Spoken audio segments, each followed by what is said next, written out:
বাড়িতে প্রদীপ আমরা সবাই জ্বালাই, তাই তো? সকালে পুজো করার সময় হোক বা সন্ধেবেলা সন্ধে দেওয়ার সময় হোক।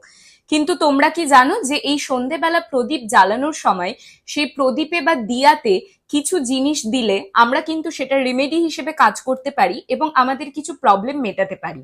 যেরকম তোমরা যদি মনে করো যে তোমাদের বাড়িতে অনেক নেগেটিভিটি কাজ করে বাস্তুতে, সব সময় হচ্ছে ঝগড়াঝাটি লেগে আছে, মানসিক শান্তি নেই, তো রোজ সন্ধেবেলা প্রদীপ জ্বালানোর সময় তাতে দুটো করে গোটা লবঙ্গ দাও।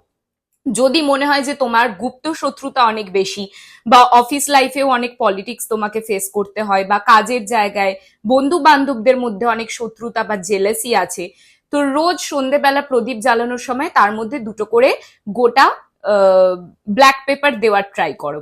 যদি মনে হয় যে ঘরে তোমরা মা লক্ষ্মীকে আরো অ্যাট্রাক্ট করতে চাইছো, প্রসপারিটি বাড়াতে চাইছো, ওয়েলথ বাড়াতে চাইছো, তাহলে